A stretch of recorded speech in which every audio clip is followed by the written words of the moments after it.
Ahmed Aleph. This is Matzai Shisham Purim. And we are up to 4 lines from the top, just to remind you what we're doing. We we have different opinions as to a Zaken Mamri, someone who defies the directive of a Bezdin, the Supreme Bezdin in the Beis Hamikdash, Lichkas Hagazis. And we had 3 opinions. According to Rab Meir, it's only limited to those mitzvahs which you receive chorus for. 36 mitzvahs which you receive chorus for.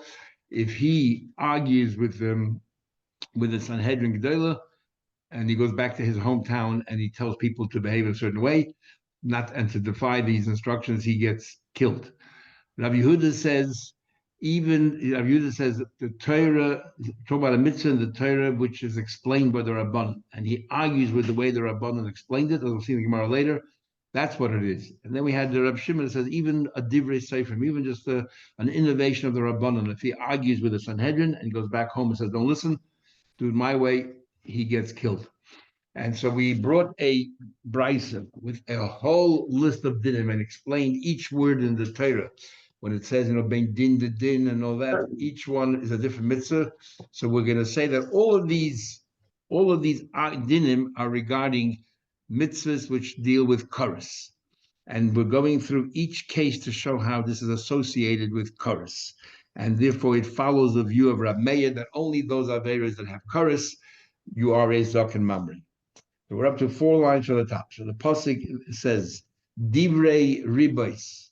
He goes to the Muflash of a Bezin. He argues with Divrei words, Ribos of arguments. Divrei, which mitzvahs involve words, and he's arguing with them. So the Brisa said, Divrei Elu, the following 3 mitzvahs. Erchin, when you say my value, I'm going to donate to the Beis Hamikdash. So that's with words.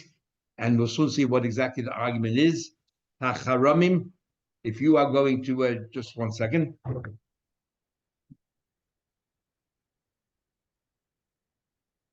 Haramim, when you consecrate, we'll soon see what exactly that means. Again, it's words and the hekdeshes. You make something, you sanctify something. So now the Gemara goes through each one, what exactly the argument is, and how this is associated with chorus. Says the Gemara, Erchin is the argument of Rab Meir, but Erchin, the Torah tells us in Mechukai that depending on the gender, depending on the age, the erech belongs to the Beis Hamikdash. So what happens is he gave an erech of a baby less than a month old. The starting age in the Torah for that set values is you have to be a month old. And here he did it less than a month old. So what happens then? So according to Rab Meir, nobody says words that are just silly, just silly. Ein adam moitzi devarim levatolo. We're not peiches on aleph 5 lines on top. So he must have meant it won't be an erech, but the true value I will donate. And that is the view of Rab Meir. The Chachamim, and therefore you got to give that value to the Beis Hamikdash. The Chachamim, however, say no. The Chachamim say it's meaningless, it's senseless. A baby under 30 days old doesn't mean anything at all. So therefore, this is the Bachlekes of Rab Meir, Rabbanon. Now we learn Hamara, less than a month old. Rab Meir says, no, it's a dumb of, you have to give the true value on the slave market of, let's say, a 3-week baby, you have to give that to the Beis Hamikdash. And the Chachamim say, lo amaklum. The Chachamim say it's meaningless and you don't owe anything to the Beis Hamikdash. Now, what in the world? Okay, that's the argument with the Bezdin, but what does it have to do with the Iser of Chorus?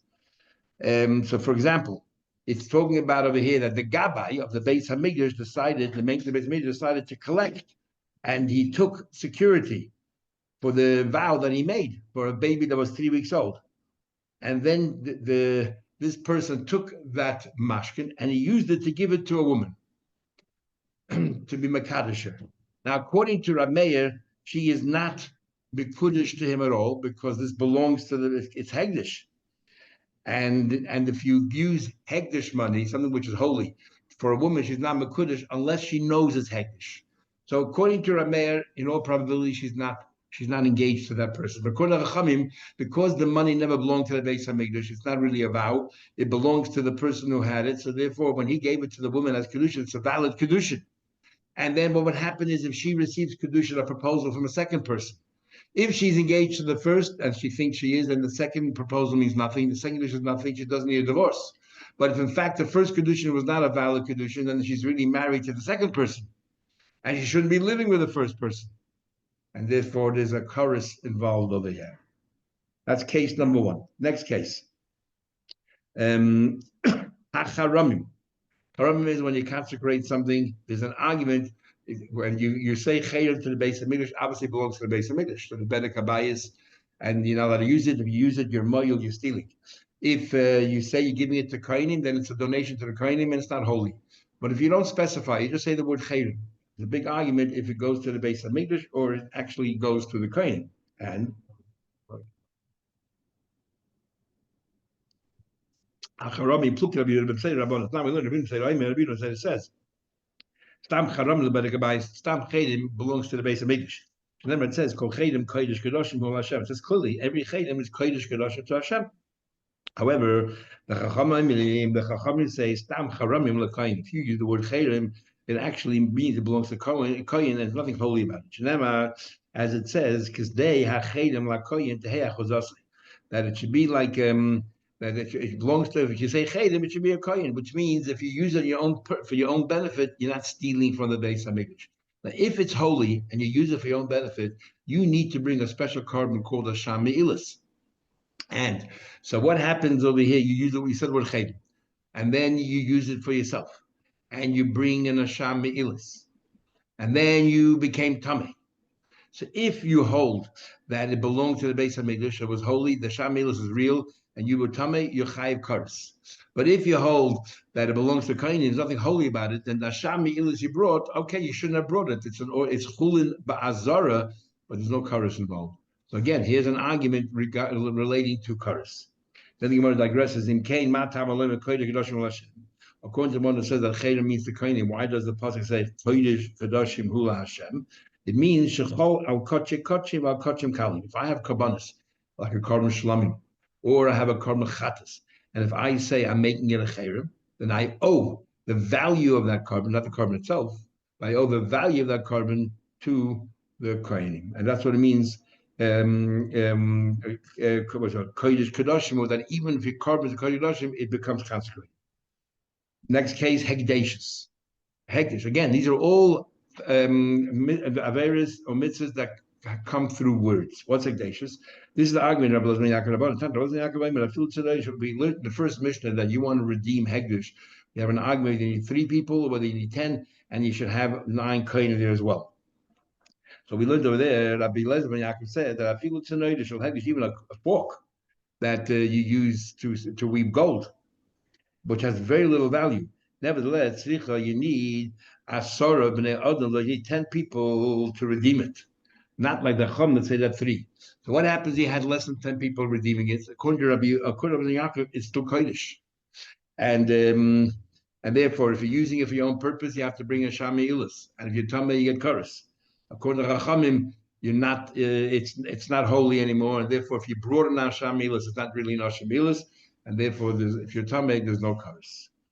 Then the pasuk continues. A rivais. Rivais means arguments. What mitzvahs are born out of arguments? You want to say the next category is rivais. The hashkar shaita drinking, because it's an argument between husband and wife.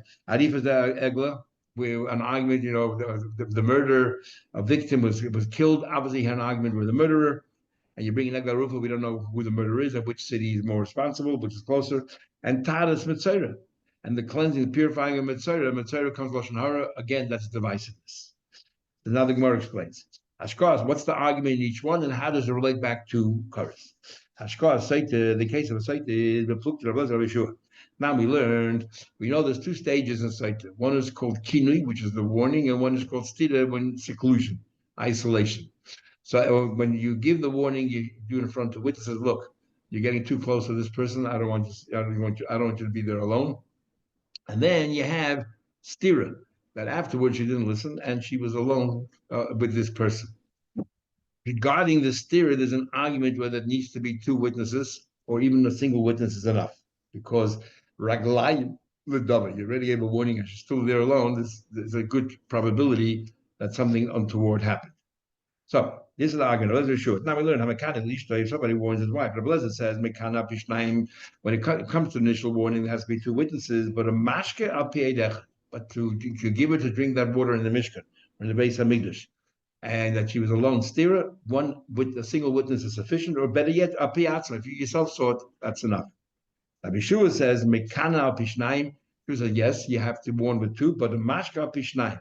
But to you also need to have two witnesses that saw her alone before we go to the next step. There's actually a big machlekes in the Acharonim. What happens if he himself saw it, according to Rabbi Yeshua? When he argued and says you need two witnesses, one is not enough. Does he also say that even if you saw it, it's not a problem or not? Anyway, so this is the argument. How does this relate back to Chorus? It relates back to Chorus is because a woman is entitled to a ksuva if she gets divorced. And it seems it was quite common that for the woman to sell her ksuva to a third party if she needed cash, and she would sell it for 60, 70, 80 cents to the dollar because the person who's buying it is taking a risk. Because if she predeceases her husband, there is no ksuva at all, gets nothing. If she outlives her husband or they're divorced, then she receives a ksuva, which passes on to this third party. Now, if she was accused of being a Satan, and the din is now she has to drink, and she said, I refuse, then the din is no problem. She has to divorce her husband, and she forfeits a ksuva. So what happens? There's only one witness. The argument of Rabbi Zoka Mamre and the Bezin is if one witness is enough for stira. What happens? There's only one witness. So, and according to the Zoka Mamre, she has to now go to drink that water. She says no. She loses a ksuva. If that buyer then goes ahead and grabs the money, thinking that there's a ksuva here and she wants the money, then it's not really his; it's stolen money, and he gives it to a woman for kedushin. She's not really engaged in. But according to the Rabbanan, she if she's not really a saita, and if he divorces her, she is entitled to ksuva. So that third party is entitled to the money. If he gave it to a woman, she is engaged to him. So there's a big difference between the two opinions regarding the impact on another woman if he gives that money to kedushin. Next case, Arifas Egla, the case of the Egla Rufa. What's the story over there where you break the back of this calf? We don't know which one it is the argument of Rabbi Kiva. Now we learn. With two cities, with neighboring cities, they're more or less equidistant. And we argued when you measure, do you measure from the navel, because that's where a child starts living, the umbilical cord, or do you check from the nose, because that's where you breathe, and that's where the chayis is. So what happens? The body is strewn about in a way that the navel is closer to one city and the nose to another city. And we don't know which way to go. So they brought two egla arufa. Now that egla arufa becomes Osir Bahana. And so what they brought two Egla Rufa. And then this guy took one of these Egla Rufa, these calves, and he gave it to a woman for Kedusha. If it turns out to be that that's the correct Egla Rufa, the one next to the navel, if that's the correct Egla Rufa, then she's not engaged to him. But if it turns out to be that the Egla Rufa is the one from the nose, and this one was just an animal that was not an Egla Rufa, then she is engaged. Again, it has a major impact. And then she receives Kedusha from another person, what happens? Lezer says mitiburi from the navel. Rabbi Kiva from the nose. Rabbi Lezer ben Yaakov says mokum shenasa chol mitzavore. Neither. He says from where you kill the basically is from the neck. Taras of mitzvah. The third case of words is by mitzvah. What's the argument there? Of purifying a mitzvah. The argument is of Rabbi Shimon and Rabban. Rabbi Shimon and Rabbanon. Now we learn that what happens is by a mitzvah. Part of the purity of mitzvah is they would take the oil, they take an asham and a lug of oil, and then the kohen would take from the blood of the asham and from the oil and place it on the right earlobe, right thumb, and right toe. What happens if this person doesn't have missing a right toe or missing a right thumb? So what happens then? Three opinions. So this is the argument of Shimon and Rabban. They don't have a toe, or he's in missing toe, thumb, earlobe. That's it. He can never become pure. He's made a mitzvah, and he's tummy. And if he walks in the Beis Hamikdash, he'll get chorus. Rabbi Lezer says no. You put it there where the thumb should have been or the toe should have been. A little stump there. That's good enough. And Rav Shimon, you can't do on the right side, you do on the left side. So according to both of them, you purify the mitzvah. So there's a big difference because if you are tummy and you walk into the Beis Hamikdash, you chayav kares. But if you're not tummy, you're not. Again, then the pasuk says, the pasuk continues that we're going through every word in that pasuk. The double, so we say, divrei rivais bisharecha. What do you mean your gates? The leket shikha peya. Leket is when you drop a couple of stalks, and according to us, leket is 2 stalks belongs to the poor person, 3 stalks belongs to the owner, and the poor person has no right to take any of them. Shikha is he forgot behind you whether you could turn around and retrieve it. 2 stalks, no, it belongs to the poor. 3, yes. And peya is the corner of your field. So what happens was, now we learn Shnei Shiboli in 2 stalks is leket, Shloisha 3 stalks and leket is not considered leket. Shikha Shnei Oimim in 2 bundles is shikha is considered forgetting. Shloisha 3 is not shikha. Bal Kulam, but Beishamai argues, and he says Shalosh Lan, even 3 stalks belong to the poor person, and he says Ba'arba lebalbais, 4 is the balabais. Now, so what happens if there were 3 stalks? And it belongs to, according to Shammai, it belongs to the poor person. According to the Basil, it belongs to the owner. And the owner takes the 3 stalks and he gives it to a woman for Kedushin. So according to Shammai, nothing happened. You stole it from a poor person. It's not Kedushin. According to Basil, it is a valid Kedushin because it belongs to the owner. It belongs to the owner. Then the next case is Peah. What's the case of Peah? Peah is a plukta. This is the argument of Rabbi Yishmael and Rabban. Because now we learn mitzvah Peah. The mitzvah Peah is lahafrish menakamas to set aside for while it's growing, and leave it for the poor. You cannot touch it; it belongs to the poor. But if loyhifrish menakama, let's say for whatever reason you didn't do it, yafrish menaimin. You set aside for the bundles. Once nevertheless, even though it's in the bundles ready harvested, you leave it for the poor. What happens lo yifrish? You didn't do that either. Is mina oimrin. You didn't do it. Is then mina kri. Give it from the once you pile the big pile. You got to give a certain section to the poor. Ad shalei mirchu, before you smooth it out. Mirchu, but if you smooth it out, that's when you're chayiv and truma and ma'aser and everything else. Then ma'aser. First you got to give ma'aser. And then only afterwards, nicely give it to the poor. Stamp pay, you don't have to give mice like hefker. But now that you basically smoothed out everything else, you have to then give the mice first and then give it to the poor. Tayson wants to know why we don't talk about truma. And one of the answers is just such an insignificant amount. So we talk more about the mice. However, and that's it. After that stage, there's no longer any pay anymore. However, Rabbi Shmuel disagrees. He says, Af mafrish mini isa. He says you can also set aside, even if you need what do you call it? You crush the wheat and you turn it into dough. You still have to give to the poor. So what happens if a poor person takes it after you turned it into flour? According to the Tanna Kama, he's a ganef. According to Rabbi Shmuel, he's entitled to it. And then you gave it to a poor person. You gave it to a woman, and the same thing all over again. Then we learned Gita Batid. There were 3 levels of Bezdins, the 2 in the bottom of the Beis Hamikdash. There were 23 and made up of 23 Dayanim, and then you went to the top one, 71.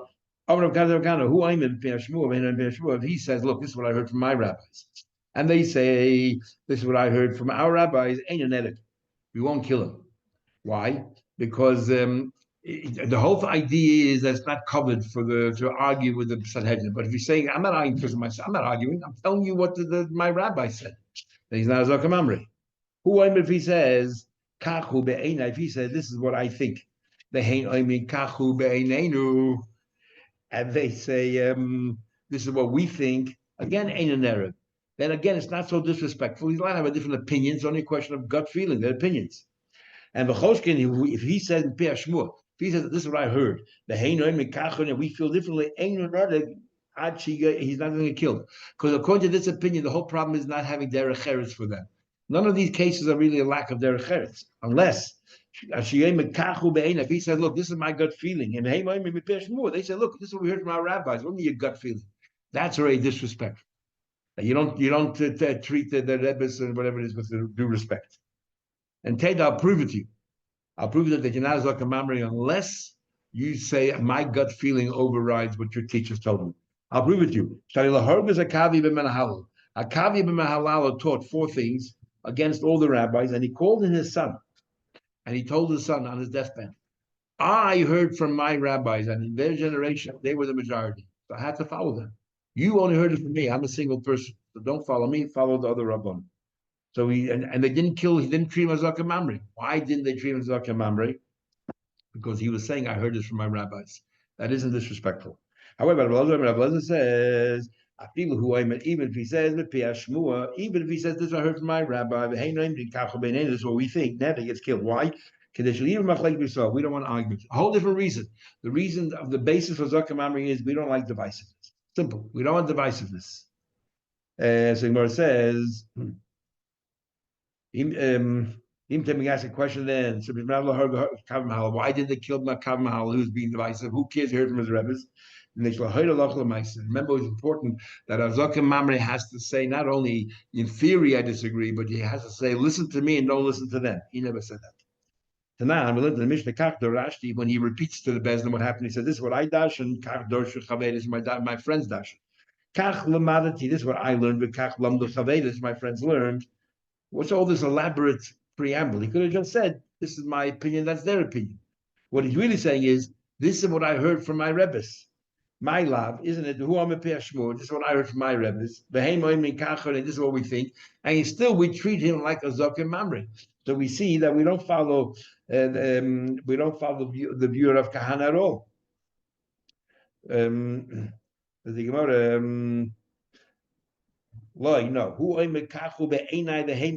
who said that's shot?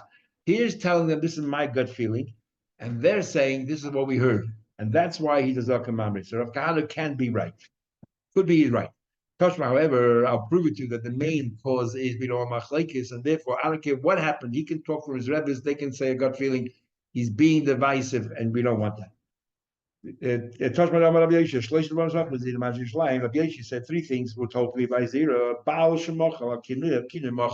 A husband warned his wife and everything else, and then he decided, not to take it any further. He has a right to. Pesach says as long as it didn't yet erase Hashem's name on the water, he can change his mind. That's case number one. Case number two is a ben soire moira. Shirot, the ben soire moira, there are two stages. The first stage, you go to Bezdin, 3 judges, they give him lashes. Then the second time, they bring him to a Bezdin of 23, including the 3 from the first Bezdin, and there they kill him. So what happens? They gave him a warning and everything else. Can the parents the second time around, after they get a warning, say, you know what, we're not going to take him to court? So Ben said, if they want to forgive him, they have every right to. Big machlek is Rashi and the Rambam. According to Rashi, he's talking about before they actually went to the Bezdin. But once they went to the Bezdin, it's too late.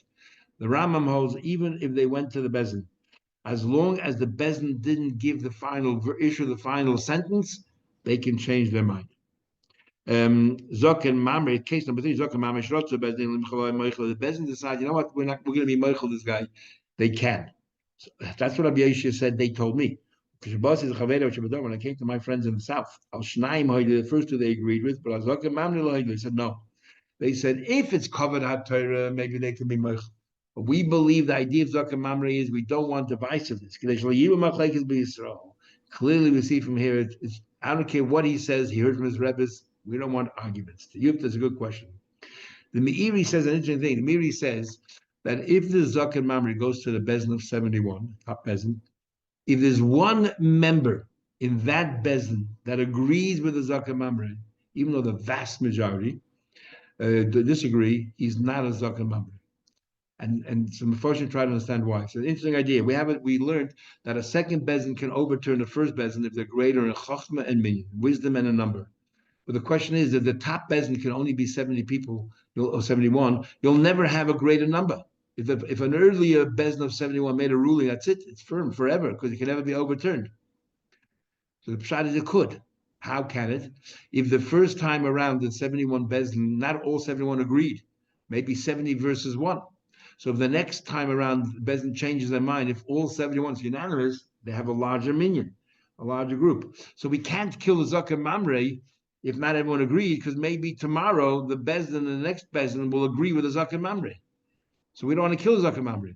But if every single member of the Bezdin disagrees with Zakah Mamre, then it can never be turned over, because you need Gadol men of the Chachma Uber minyan. And therefore, he's a Zakah Mamre. So only if everyone disagrees with him. Time in the beginning, there were never any arguments. They used to, if there ever was a discussion, an argument, they went to the Bezdin, Shashiv Echad, the 71 Bezdin, Yeshiv Chagazi sat there in in the wall there with Shnei and plus there were two Batet Din Shlezim Shloisha, two other Batet Din of 23. Echad Yeshiv al Pesach Harabayis, one was sitting up in the Harabayis, Echad Yeshiv Pesach Hazor was sitting by the base of Midrash. B'Shai Batet Din Shlezim Shloisha Yeshiv Chalei of Yisrael, and every city had a Bezdin of 23. Should be eaten. The first thing you do is you go to your local bezin. There's the zakamami to ask what they think.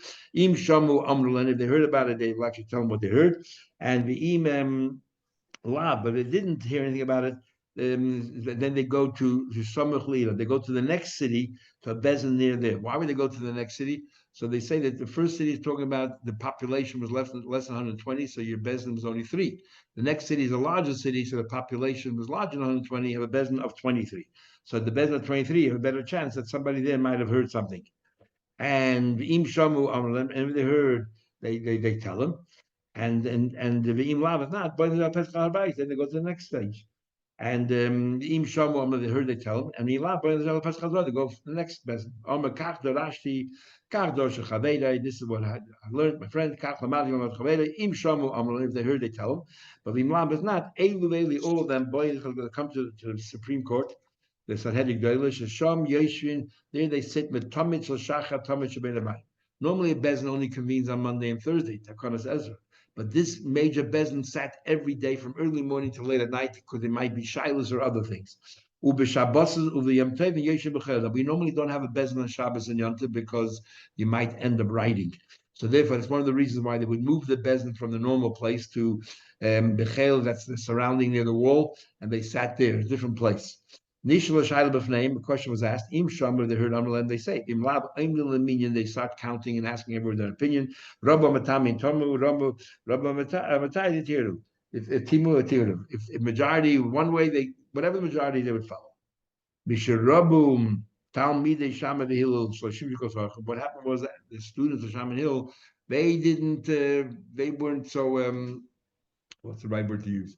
They didn't let the ideas percolate in the head, and they just were impatient, and they jumped to conclusions pretty much straight away. Rabu machlekes b'Yisrael. There were many machlekes. Shammai Hill themselves only had 3 machlekes. It's the student that had all the machlekes. There is an obvious question: why Shammai Hill had any arguments at all? They should have just gone to the Sanhedrin. They were 100 years before the base of Midrash was destroyed. They should have gone to Sanhedrin and sorted it out. Especially Hillel was the Nasi and Shammai was the Av Bezin. Why didn't they sort it out? And one of the reasons given is the Bezin did not know how to deal with it because Hillel had larger numbers, but Shammai's people were much more were smarter. Shammai had quality, Hillel had quantity. In such a case, which overrides which? Which is superior to what? And they remained with the suffix. That's why they didn't go to the Sanhedrin. But what happened was Nasi's Titus. It became so many arguments, like 2 separate Titus. They wrote down a letter. They write a letter to every open letter. Everybody who's wise. And anybody who is humble. And people like it. Very important to be social. People that feel that you empathize with them, he should become a judge. Interesting. You're asking a guy who's humble to step forward and take leadership. It's the very opposite, the antithesis of what this person's behavior is. So it probably means that the people in the city should appoint his person as a leader. And Misham from there, minus a lot of bias. They would then eventually, when the positions opening up in higher level courts, he would bring him up there, he would climb the ladder. Misham lav Zoda from there to Zoda, Misham Gozis. Sholchem Atam, they sent from Israel a letter. Eze ben Haba, you know who deserves to go to Haba? Hanif Snoson, somebody who is humble, Vishval Beda, different degrees of humbleness and humility, Shayif Ayo, and Shayif Nafik, that he bends down when he goes in, he bends down when he goes out. Nobody's he's very humble in behavior as well. The God is Baraisa to Didi is constantly learning Torah, and Veloy Machzik Tebus never takes any credit for himself. They all decided, looked at Ul Barabba, they thought he meets this criteria. Someone that we know very little about, but he met all these criteria. Then the Zakha Mamre Chazli Rishani goes back hometown and he repeats what he said. What do we learn? Repeating is not enough. He's not liable or punishable until people actually that he himself follows through what his psak was, contrary to the other rabbis, Or he instructs others, don't listen to the Sanhedrin, follow what I just told you. So they actually have to do it. Says the Gemara, so you're telling me now, we're talking about Averas that involve Mrs. Bezin. I mean, Korah says that we have no witnesses, but we have witnesses to get Mrs. Bezin. And you tell me you're going to get punished for Zakah Mamre. So I don't understand. It's one thing if you tell somebody else to do it, so you didn't do any Avera except being a Zakah Mamre, so you'll be punished for being a Zakah Mamre. But if you're doing the Avera yourself, then you're going to be punished, not because you're Zakah Mamre, you're going to be punished because you did an Avera. So what's the whole idea of Zakah Mamre then? If you're limiting it only to cases where you get Mrs. Bezin, and you tell me that he's chayiv if he did it himself. No, why if he did it himself he's chayiv because he did the Avera that deserves to be punished. Nothing to do with being a Zakah Mamre. What does Zakah Mamre even add? Says the Gemara, I don't understand. For you didn't deserve to die. You didn't do it. Because now, because it's Zakah Mamre, so therefore he's he get killed for that. If he has to follow through himself and do the Avera. So where does Zakah Mamre come in? He's Chai Misa because he did an Avera. That's Chai Misa. What's the relevancy of Zakah Mamre? What do you need it for? So I guess. And we're continuing part of the question. It makes sense. Let's say he talks about eating fats of blood. There you get chorus. There's no Mrs. Bezin. So prior to Zakah Mamre, if he did that, he'll get chorus, or Malchus at worst. And now that he's a Zakah Mamre, he's going to get killed because he was Zakah Mamre. Okay, that makes sense.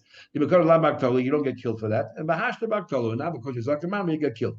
But in the case where you're talking about somebody that committed a sin, that Bezin has to kill you for. Forget about Zakah Mamre. You're going to get killed because you did your Aveda. He's Chai Misi because of the Aveda that you did. So what does it add being a Zakah Mamre? The Gemara says, Mi'ikara, if you, let's say, did the Aveda without being a Zakah Mamre, boy hasra, that you had to be warned, don't do this Aveda because you're going to get killed for it. If you didn't get the proper warning, nothing happens to you. But now that you are a Zakah Mamre, Loi boy hasra. He doesn't need hasra at all. Because a Zakah Mamre gets killed without hasra. And there is actually a big argument what that means. Some say that a Zakah Mamre doesn't get killed at all with a warning.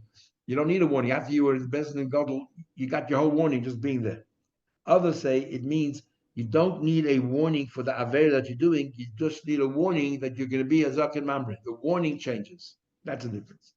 So I think, well, okay, what about a Mace? Somebody who induces other people to be idol worshippers, and we learned before that a Mace has no hasra. If a Mace has hasra, then what does it add?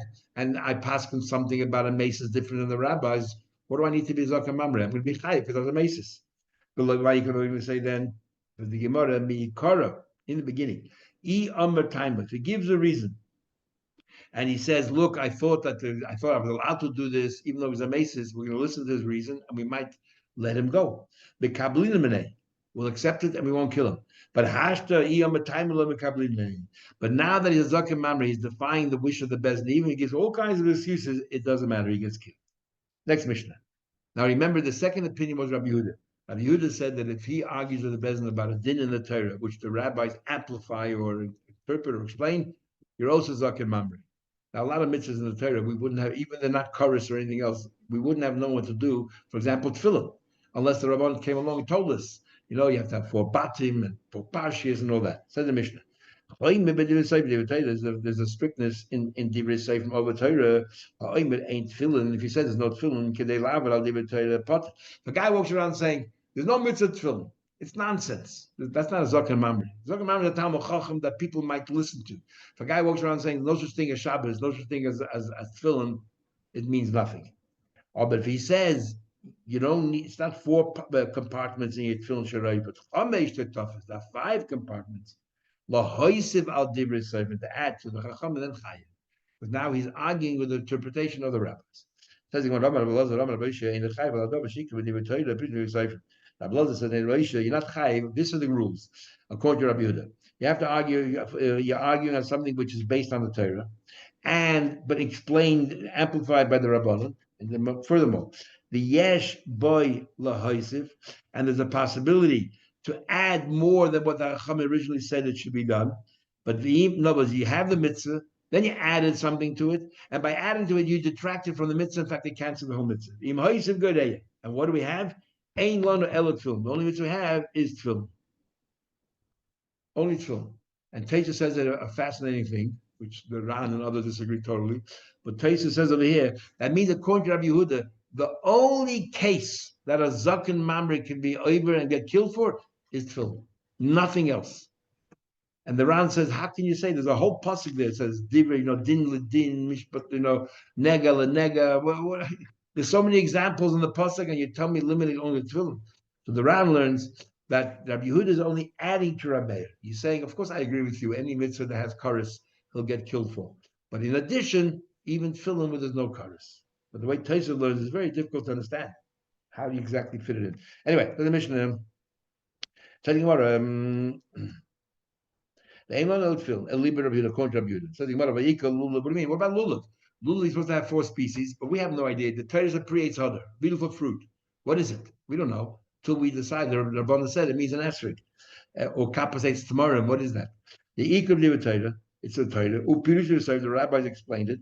The Yesh by Lahaisiv, and you can add a 5th species. But if you did, go to Lulav. If you add a 5th species, it cancels your mitzvah. It's identical to tefillin. Says the Gemara, no. My tefillin. What? He said, no. He said, let's understand Lulav exactly what you're talking about. What's the question? What are we talking about? But Lulav, my tefillin. If he holds the Lulav, we learned in our sukkah an argument if a Lulav needs to be tied or not. We tie it, even if you don't need to, we do it anyway because Zek Keli Landa, you want to beautify the mitzvah. So, the East if we hold Lulav does not have to be tied, then you have the 4 species in your hand. So because you add another 1 or 2 doesn't detract from what you have. You did the mitzvah. So what if you have more? That's totally independent. The East if you hold it Sadachag, you have to tie it up. I mean, before you tied it up, there's no lulav at all. You have to tie all the species together. Then it was never kosher in the first place. Then it was never kosher in the first place. So you didn't add something that caused it to cancel. It was never, you never had a proper lulav in the first place. If you had to tie it, it didn't become a lulav until you tied it. And when you tied it, there were 5 species there, 4 species inside that knot. So of course it doesn't work. So that's why it's not included. What about tzitzis? You have to have 4 strings hanging over. If you added a 5th string, we don't know what to do with it. That's a mirabana. The yes by lahaisi, you can always add more strings. If you have if you add more, you ruin the whole tzitzis. If you have 5 strings, you bend them over, and you have 10 strings hanging out. It's not kosher. So the order, but tzitzis my svilon. Let's look at the same thing. He holds that the knot on top is not from the Torah. There's a knot. No, according to the Torah, that the strings have to be part of the beged, or it can be separate, just hanging there, loose. So if you hold that it has to be part of the beged, then if you hold that you don't have to be part of the beged, then the strings are all separate. Then what's the problem? And if he holds the kesher elyon deraisa, and if he holds that no, you have to be part of the beged, then if you took 5 strings and only after you tied it, it became the mitzvah tzitzit, it was never kosher in the first place because you had 5 strings there. The Raisa grew by it was never kosher. The Gemara following your logic, so what's tefillin any different? It's the same thing there. But if you made 4 batim and then you added another one afterwards, and you put it next to it, you had 1 piece of leather, you made 4 batim, and then you added another piece afterwards. Then who cares? It's totally independent, separate. Navas, you took 1 piece of leather and you carved 5 batim out of it, so it was never kosher in the first place. So where's your zakim mamre here?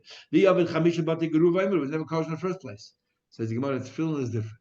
We're talking about you had 4 batim first; it was all kosher, and then when you attached a 5th bias to it on the outside, now the din is that the external batim have to be exposed, that anybody can see. And if you block it with a 5th box, it ruins it. So it's kosher, and you ruined it. The outer box doesn't see beyond, it is possible.